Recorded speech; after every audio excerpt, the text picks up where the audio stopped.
Sherlock, don't get lost in this huge garden. Follow the sound of my voice. Welcome to Il Palazzo di Lusso, sir. Welcome to Il Palazzo di Lusso, sir. We just need your signature. Would you kindly sign these papers, sir? There you are. Ah, Mr. Holmes. Yes, we have room 221 prepared for you. I see it was reserved for 2 people. Would you like a second key? Oh, no, I think we'll stick together. Very good. Rooms are upstairs, sir. Welcome to Cordona. Hurry up, Sherlock. I want to see our room. I hope there's a balcony with a view.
Hurry up, Sherlock. I want to see our room.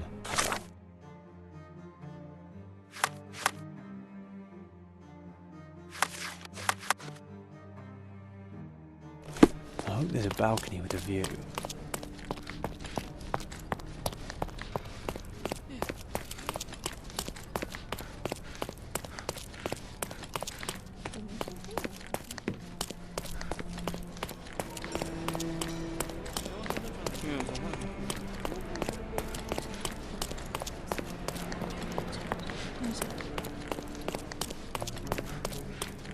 I apologise, sir, but your room is not yet ready.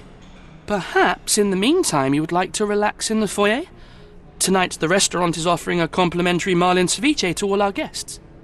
Let's check what they have on offer.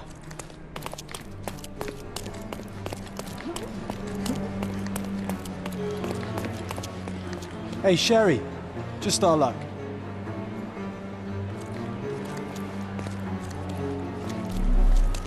If seafood's not to your taste, everyone loves Benedict's batch, our poached eggs with hollandaise sauce. If seafood's not to your taste, everyone loves Benedict's batch, our poached eggs with hollandaise sauce. Hey, Sherry. Just our luck. Hey, Sherry. Just our luck. A medium, John. Haven't we been through this already? Come on, it's not like we've got anything better to do.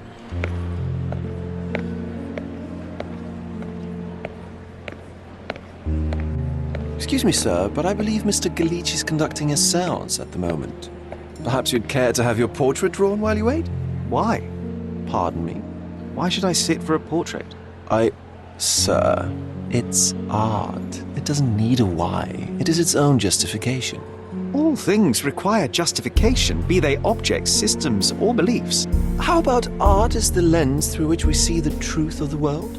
That's backward. Truth is not subjective and not complicated. It's just the truth. It either is or it isn't. You do not need a lens to see it, just an open mind. Ha! That seems rather close-minded. Truth, like beauty, is in the eye of the beholder.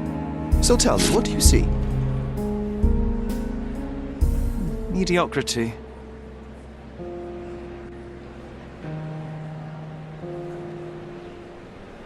Come now, Sherry. What did he do to deserve that? The servant mentioned ceviche at the bar, Sherry. You should grab us some, and I'll find us a table. I'm starving. Okay, time to check if John... If seafood's not to your taste, everyone loves Benedict's batch, our poached eggs with hollandaise sauce. Sherry, I'm over here with my new... Cordona's even quieter than I remembered. It's going to be a long evening. Ah, come now, Sherry. What say we amuse ourselves with a little game?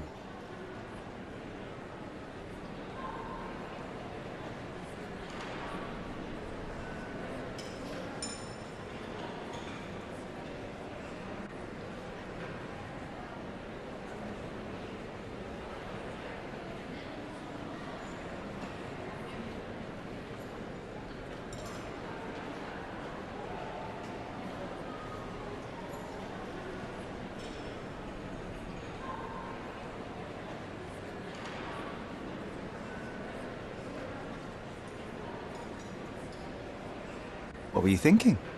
Oh, promise me it isn't nonsense.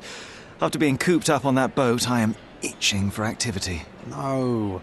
As you can see, someone left a cane on our table. I simply thought you could identify its owner. Ah, so it is nonsense. It'll take me a minute, John, at most. Well then, you can deliver it to him as well. Deliver it to him? Then what are the staff here for? Aesthetics? Stubborn, Sherry, too stubborn. You wanted something to do. Slapping oneself in the face is also something to do. That doesn't make it worthwhile. But all right, let me take a look. No matter how long you stare at the stick, it's not going to walk itself to its owner.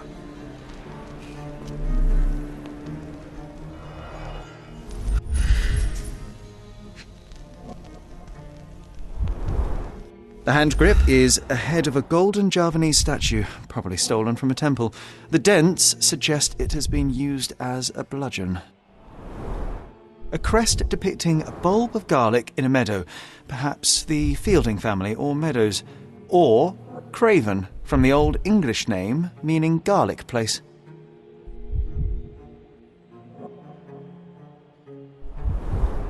The cane is made of ebony, it's worn uncared for, and bears the scars of numerous hits. This cane is an expensive and ostentatious weapon.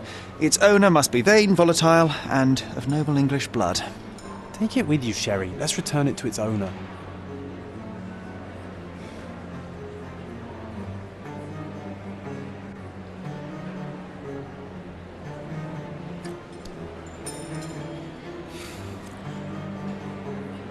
All right, I hope you noted down your observations in your casebook.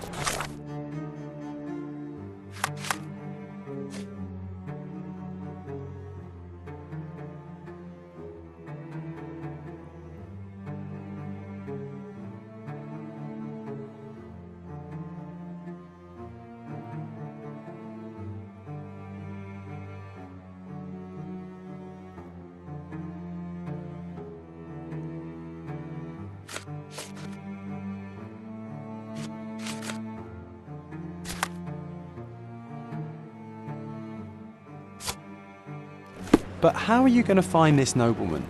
The cane itself is not enough. I may have to ask other guests if they saw who was here.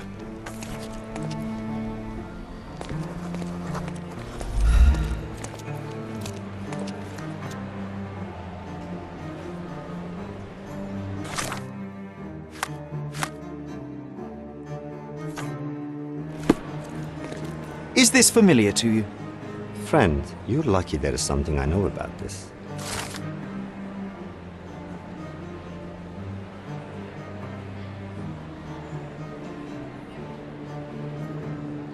Well, even with your keen senses, Sherry, I doubt you'll find the cane's owner on your first try. And would you be confident enough to bet on it, my friend? Why not? Let's see how good you really are.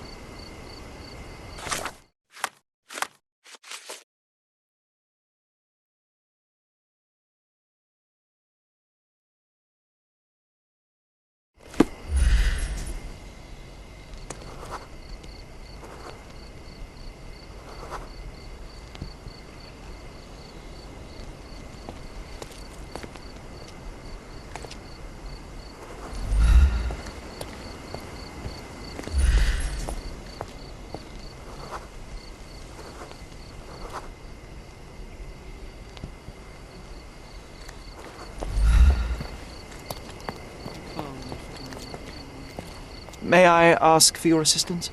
My dear fellow, you're talking to the right man.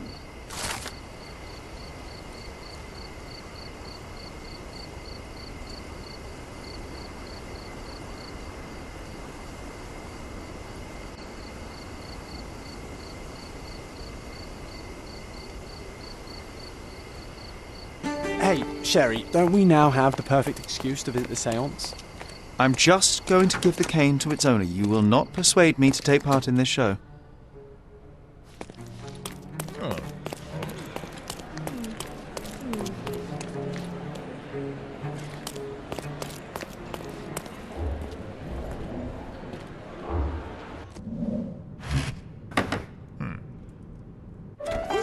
This hotel, this island, it's full of thieves. First my cane, now the diamond. Take your hands off me! Do you even know who I am?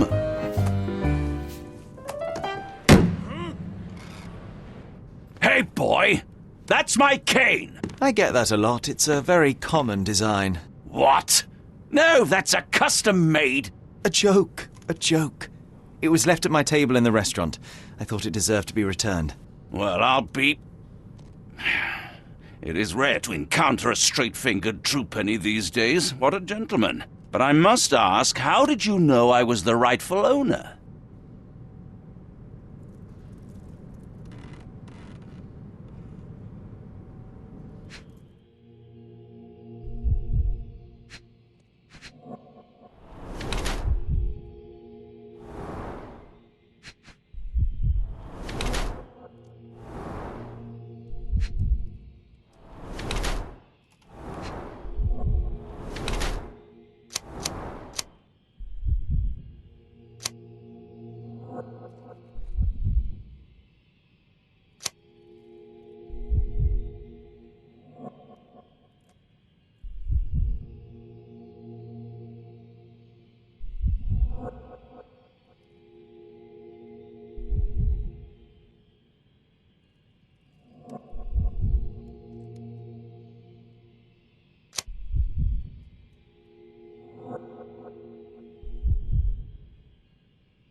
Simple deduction. Your cane told me everything I needed to know. I was after a strong, middle-aged man with a keen interest in adventure, noble blood, and affection for strong drink. And if one were to go further, one may even be able to extrapolate your name from your heraldic symbol, Lord Craven. Marvelous. Simply marvelous. That's me, Lord Andrew Craven. You are the real medium. You hear that, Emma? Well, you found my cane. Perhaps you can locate my diamond, too. Yes, you should do it. It will be child's play for you, Mr. Holmes. And if a child can do it, then I'm sure the local police can suffice. The police? Why bother? I know this harlequin stole it. The only question is, where is it hidden? Fine. Give me my stick and I'll resolve the matter myself. This thief almost confessed after a single punch. I suspect a beating may result in answers of questionable veracity. Fine. I shall spare you and he the trouble if you first answer me this.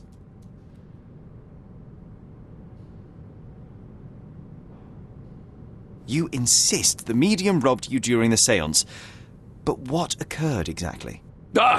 It was a dirty trick. We were sitting here in the dark, chanting and holding hands as expected. Then something began to appear from the medium, like a cloud or a bubble. The swindler called it ectoplasm.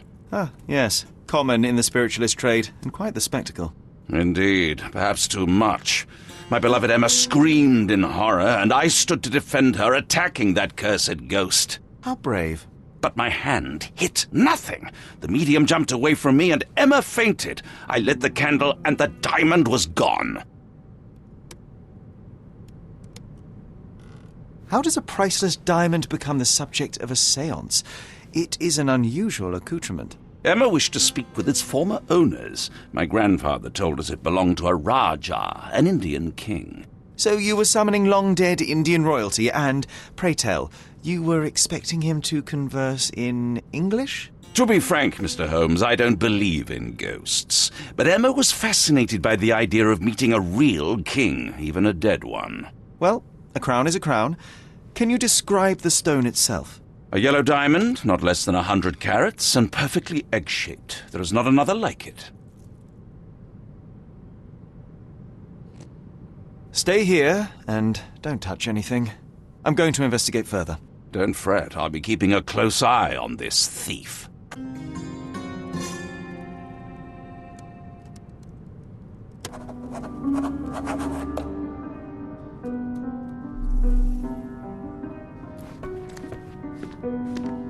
Ooh, I love the ambience. Nice and creepy.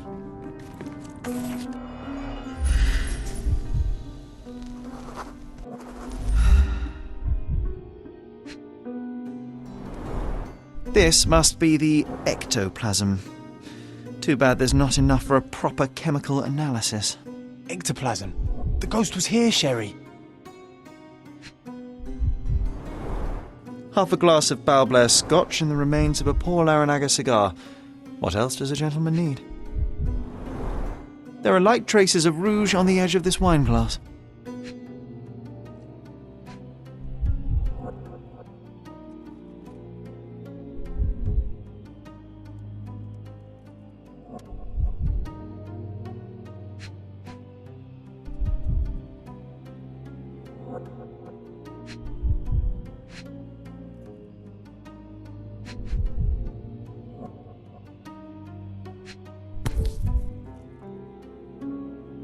This brooch is old and cheap, but the moth design has its charms.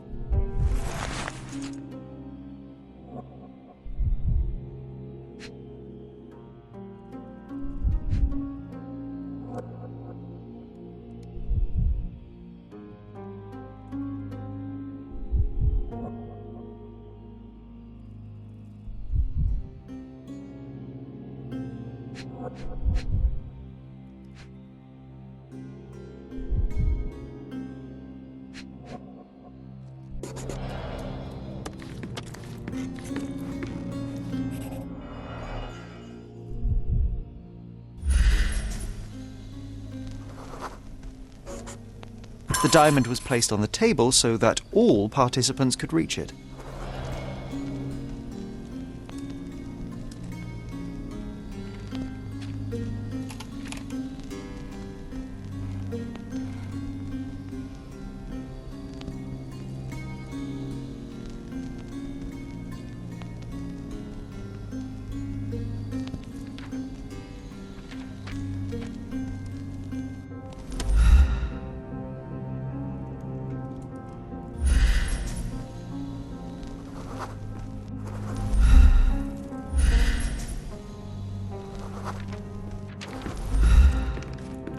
This hefty chair has nearly broken after hitting the wall. Could one man even lift it? At Cambridge, I was captain of the rugby team. It was no place for weaklings. Was this covered on purpose? Of course. It is very dangerous to leave a mirror exposed during a séance. The spirits may become enraged. Or someone may notice the trick they should not see. Quite a display for the tremulous visitor. How can you not love this stuff, Sherry? It adds so much atmosphere to the room. Pale skin, quickened pulse, unsteady breathing. She's barely conscious. The feebleness of women. Really, Sherry? Poor thing.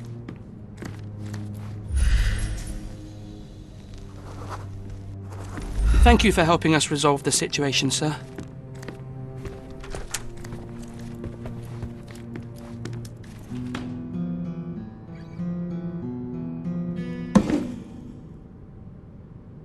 What happened here? I don't know. The ghost. I summoned it as usual, but then it all went wrong. The lady screamed and pointed at Lord Craven. And there was a shadow. Such a mystical force. It terrified the lady. And it must have taken the diamond. Who else could have?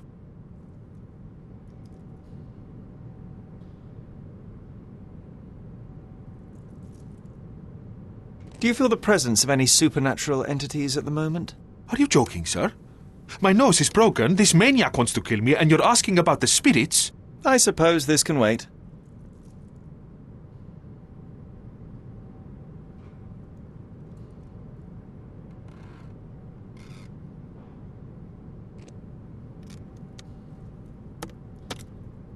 I will investigate, and the culprit will be identified. But the stubborn brute Lord Craven blames me right now. As if I could do something like that. Perhaps you can reason with him? Please? Seems like you're ready to delve into your mind palace, Sherry. I'm sure you'll make some good deductions.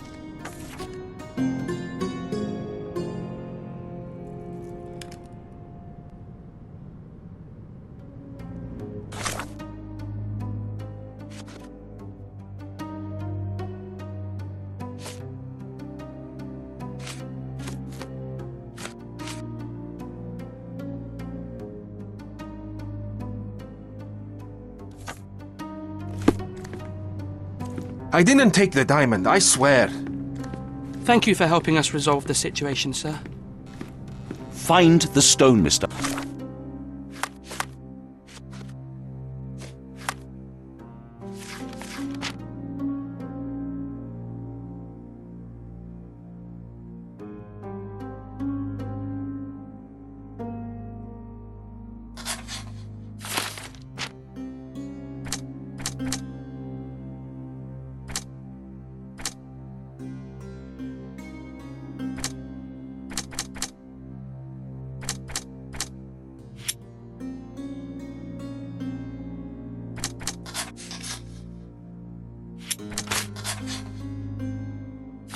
Holmes, and quickly.